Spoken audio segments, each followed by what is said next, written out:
নমস্কার, এরুচর্চায় সকলকে স্বাগত। আমরা জানি যে সমস্ত এসএসকে এমএসকেতে ছাত্র থাকে না, যে কারণে সেই কেন্দ্রটি উঠে যায়, তো সেখানে যদি শিক্ষক থেকে থাকেন যে তাদেরকে পার্শ্ববর্তী যে কোনো এসএসকে বা এমএসকেতে বদলি করে দেওয়া হয়। কিন্তু এমএসকের ক্ষেত্রে সাধারণ শিক্ষকদের বদলি করে দিলেও তাদের সেই একই বেতন যেমন থাকে, কিন্তু মুখ্যদের বদলি করে দিলে তাদের বেতন কি হবে? এখানে শুধুমাত্র মুখ্যদের কথা বলা হচ্ছে, অর্থাৎ ইনচার্জ বা তাদের নয়, যারা শুরু থেকেই মুখ্য হিসেবে আছেন তারা কিন্তু বর্ধিত বেতন পান আমরা জানি।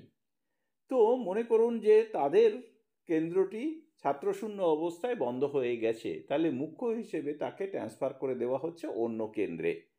তিনি কি সেখানে মুখ্য হিসেবে যোগদান করতে পারবেন? এবং যদি না পারেন তাহলে তার বেতনের কি কোনো হেরফের হবে? আর এরই ব্যাখ্যা দিয়ে পশ্চিমবঙ্গ রাজ্য শিশু শিক্ষা মিশন একটি চিঠি দিয়েছে। আমরা এখানে যে চিঠিটি দেখতে পাচ্ছি, মিশন ডিরেক্টরের পক্ষ থেকে চিঠিটি এসে পূর্ব মেদিনীপুরের ডিস্ট্রিক্ট নোডাল অফিসারের কাছে। সেখানে সাবজেক্ট হিসেবে ট্রান্সফার অফ মুখ্য সম্প্রসারক সম্প্রসারিকা অফ এমএসকে। আর পূর্ব মেদিনীপুর থেকে যে চিঠিটি গেছে তার রেফারেন্স এখানে দেওয়া হয়েছে 6/1/2025 তারিখের। তো চিঠিতে বলা হয়েছে, আমি চিঠিটা পড়ছি না, শুধুমাত্র তার সারমর্মটা বলছি, যে ওপরের যে রেফারেন্স রয়েছে সেই রেফারেন্স অনুযায়ী জানানো যাচ্ছে যে এসএসকে এমএসকেতে সাধারণভাবে বদলির কোনো নিয়ম নেই। সেক্ষেত্রে মুখ্য সহ যারা রয়েছে, সাধারণ শিক্ষক বা মুখ্য যারা রয়েছেন তাদের সাধারণ বদলির কোনো নিয়ম নেই।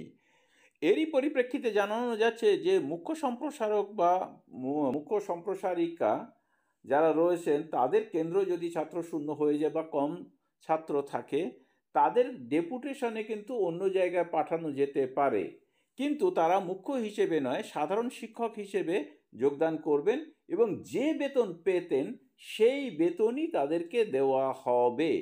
এটি হচ্ছে এই চিঠির মূল কথা।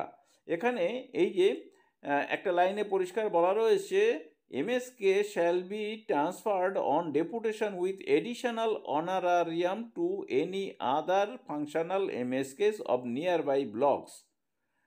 অর্থাৎ তাদের বেতনের কিন্তু কোনো হেরফের হবে না সাধারণ শিক্ষক হিসেবে যোগদান করলেও, কারণ তিনি যেখানে গিয়ে যোগদান করবেন সেই এমএসকেতে নিশ্চয়ই একজন ইনচার্জ বা মুখ্য রয়েছেন, তার বদলে তাকে মুখ্য হিসেবে সেখানের যোগদান দেওয়ার অসুবিধা আছে। আগেই বলা হয়েছে যে মুখ্য হিসেবে তাকে ট্রান্সফার করার কোনো অপশান এখানে নেই।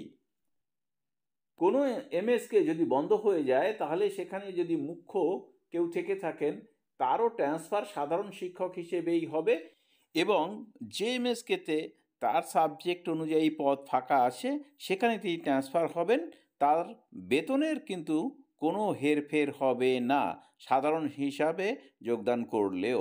ভালো থাকবেন, সুস্থ থাকবেন।